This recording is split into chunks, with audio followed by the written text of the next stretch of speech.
Assalamualaikum warahmatullahi wabarakatuh. Selamat siang para mahasiswa mata kuliah Statistika Geodesi. Siang ini kita akan belajar tentang selang keyakinan untuk rasio dua variansi populasi. Jadi topiknya masih tentang membandingkan dua buah populasi yang berbeda. Apakah keduanya sama atau berbeda secara statistik. Biasanya yang dibandingkan adalah rataannya atau variansinya. Tentang membandingkan dua rataan sudah kita bahas dalam selisih dua rataan. Jadi siang ini kita akan membahas tentang variansinya. Kita ingin membandingkan variansinya. Jadi bukan hanya rataannya, tapi juga variansinya. Apakah sama atau berbeda secara statistik. Nah, berbeda dengan konsep membandingkan rataan dua populasi, dalam membandingkan variansi populasi, yang diukurlah rasionya. Jadi perbandingan variansi populasi A terhadap variansi populasi B begitu. Jadi apakah kedua populasi tersebut sama atau berbeda secara statistik. Nah, kalau bicara statistik berarti kita bicara tentang sampel. Jadi bagaimana kita mencoba membandingkan dua sifat populasi berdasarkan dua sifat sampel yang diambil begitu. Nah, kita lihat misalkan dua populasi. Kita lihat ada populasi yang pertama dan populasi yang kedua. Masing-masing baik populasi pertama maupun kedua itu diasumsikan dia memiliki distribusi atau mengikuti distribusi normal dengan rataan μ1 dan variansi sigma 1 kuadrat. Demikian pula populasi yang kedua dianggap mengikuti distribusi normal dengan rataan μ2 dan variansi sigma 2 kuadrat. Nah, yang dibandingkan hanyalah sampelnya. Kita ambil sampel dari populasi pertama dengan ukuran sampel katakanlah N1, panjang data sampel yang kita ambil N1. Dari sejumlah N1 ini kita bisa menurunkan statistik rataan sampel 1 dan statistik variansi sampel yang pertama. Nah, demikian pula dari populasi yang kedua, kita sampling juga, kita ambil sebuah sampel dengan ukuran sampelnya N2 katakanlah. Dari ukuran sampel yang N2 ini, kita bisa menurunkan rataan sampel yang kedua, juga variansi sampel yang kedua. Gitu. Nah, yang sekarang kita akan bandingkan adalah persoalan variansinya. Jadi ini yang dibandingkan itu. Nah, kalau rataan yang dibandingkan selisihnya, misalkan selisih dari dua distribusi gitu. Ini ada μ1, ini ada μ2, misalkan begitu. Nah, ini yang selisihnya yang dibandingkan ini. Nah, kalau variansi itu karena ukuran sebaran dari rataan, jadi lebih ke bentuk kurvanya. Karena itu bukan selisih konsepnya, tapi rasio gitu. Dari sigma 1 kuadrat per sigma 2 kuadrat. Nah, ini yang kita akan dekati ya nilai ini gitu. Dengan apa? Dengan rasio dari sampelnya, rasio dari variansi sampelnya. Kita akan mendekati sigma 1 kuadrat per sigma 2 kuadrat dengan S1 kuadrat per S2 kuadrat. Gitu. Ini yang mengestimasi sigma ini. Nah, ingat tentang variansi, bahwa variansi ini walaupun data dasarnya dia berdistribusi normal, jadi X-nya mengikuti distribusi normal dengan rataan mu dan variansi sigma kuadrat, Tetapi X kuadrat itu distribusinya menjadi K kuadrat gitu. Nah, karena itu variansi sampel karena mengandung X kuadrat, X min mu, X min X bar kuadrat, makanya ya distribusinya menjadi distribusi K kuadrat gitu. Nah, setelah kita bahas dalam kuliah selang keyakinan untuk variansi ya gitu. Kita mendefinisikan sebuah variabel acak dari populasi pertama yaitu N1 kurangi 1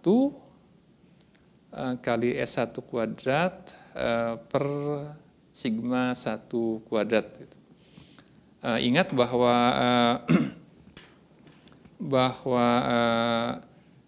N-1 per S kuadrat dibagi sigma kuadrat itu mengikuti distribusi K kuadrat dengan degree of freedom N-1 gitu. Dengan degree of freedom N-1 S kuadrat per sigma kuadrat itu mengikuti distribusi K kuadrat dengan degree of freedom 1 gitu. Nah, jadi kita menggunakan statistik ini dulu waktu mendefinisikan selang keyakinan untuk variansi gitu. Jadi kita punya dari variansi yang pertama punya variabel acak ini gitu.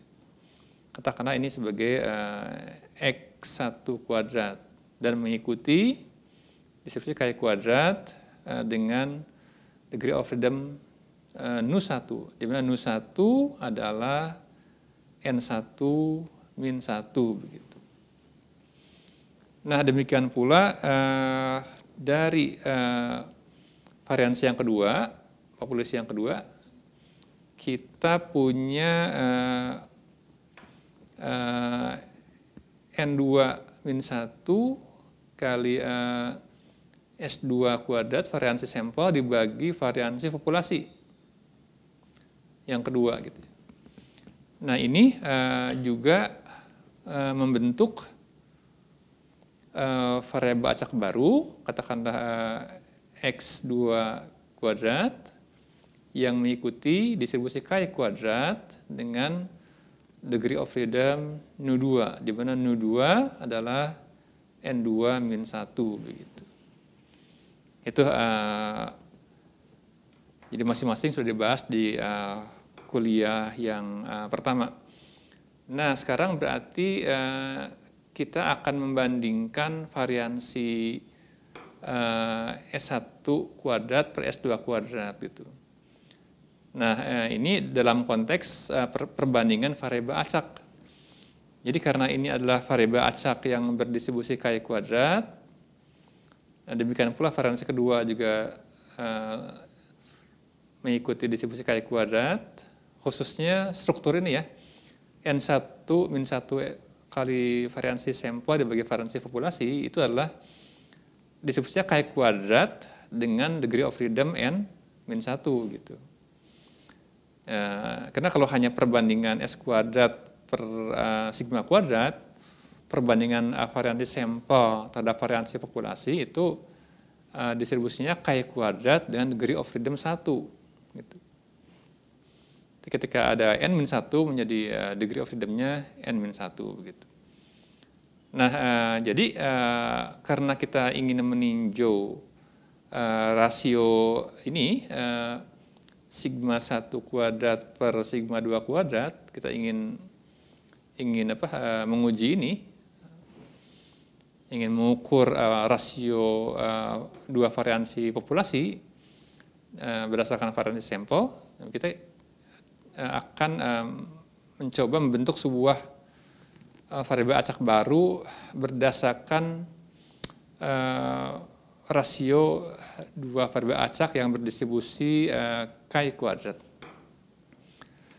Nah, kita ingat tentang distribusi F di mata kuliah sebelumnya, di pelajaran sebelumnya, tentang distribusi F.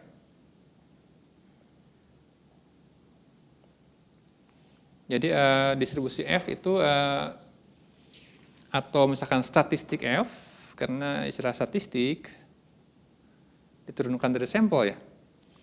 Jadi ini didefinisikan sebagai saya tulis saja.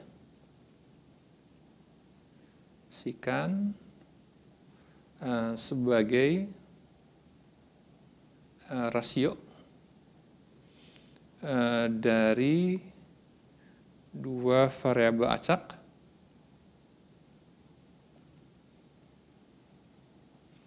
yang berdistribusi Chi kuadrat, di mana masing-masing saling bebas,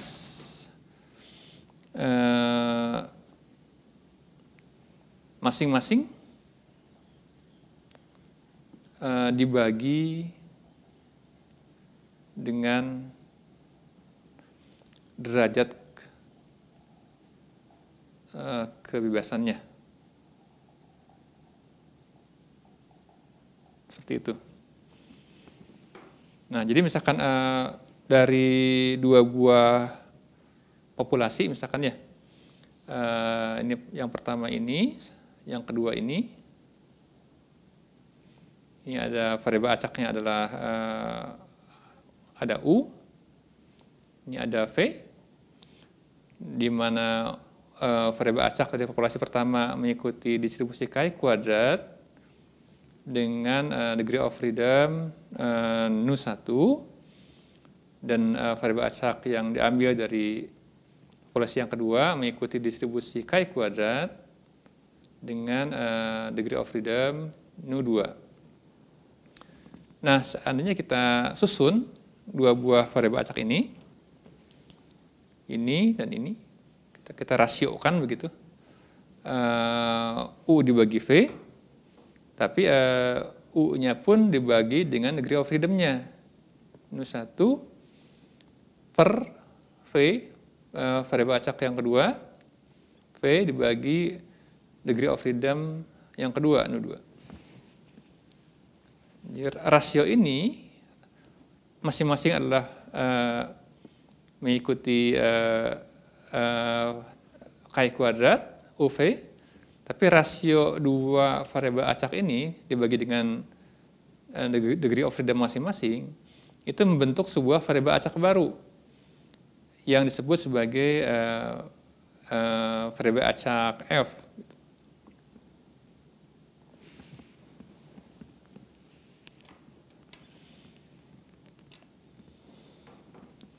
Nah, ini ditemukan oleh Ronald Fisher tahun 1920 ya, yang mendefinisikan.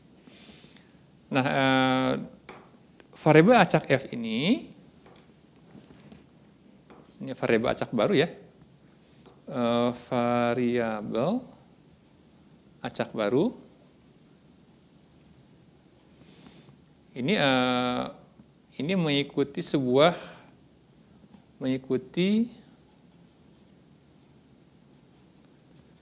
suatu fungsi distribusi, atau dengan kata lain memiliki fungsi padat peluang yang bukan lagi distribusinya Chi kuadrat. Ini kan Chi kuadrat.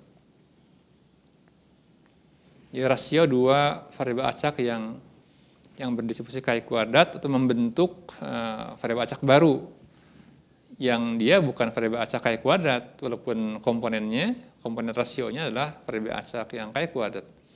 Itu membentuk sebuah variabel acak baru dengan fungsi fungsi padat peluang,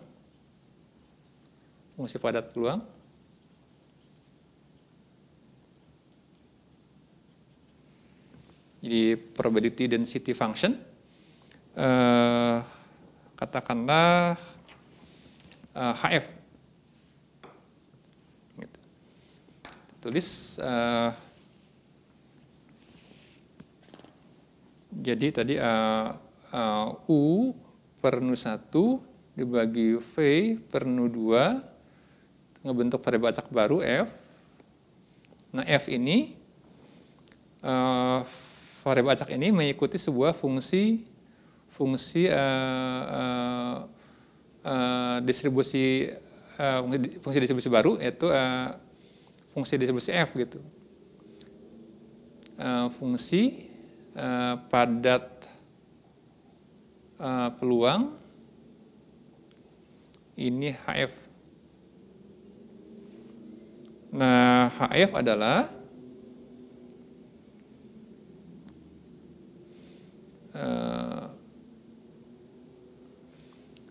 ini kompleks. HF adalah fungsi gamma dari Nu1 plus Nu2 dibagi 2 kali Nu1 per Nu2 pangkat setengah Nu1 dibagi fungsi gamma Nu1 per 2 kali fungsi gamma Nu2 per 2. Kemudian kali F setengah Nu1 min 1 per 1 plus Nu1 per Nu2 kali F pangkat setengah Nu1 plus Nu2.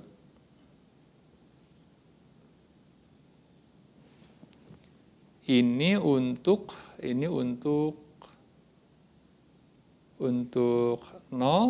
lebih kecil dari F lebih kecil dari plus tak hingga. Nah, selebihnya akan bernilai 0 untuk F lainnya.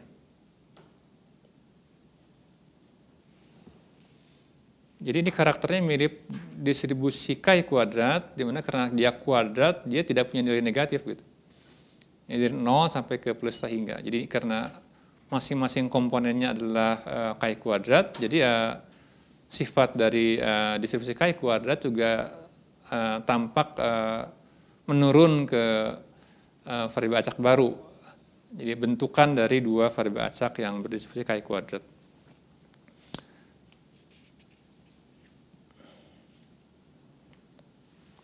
Nah, kita lihat bahwa fungsi distribusi dari variabel acak F itu tidak hanya bergantung kepada parameter degree of freedom Nu1 dan Nu2, tapi juga bergantung pada urutan keduanya. Jadi kalau urutannya dibalik itu menjadi beda nilainya itu gitu. Ya, karena itu perhatikan dalam membaca tabel F itu harus dilihat urutan dari variabel acaknya atau urutan dari degree of freedom-nya. Baik, kemudian kita akan lihat bahwa karena U1 karena U per Nu1 per V per Nu2 ini adalah bentuk variabel acak baru. Karena kita sedang belajar tentang estimasi sebuah kuantitas dalam makna selang keyakinan, jadi kita harus meletakkan F ini dalam sebuah selang keyakinan. Gitu. Ya, kita lihat bahwa bentuk dari distribusi F itu mirip dengan Chi kuadrat. Contoh, nah ini contoh.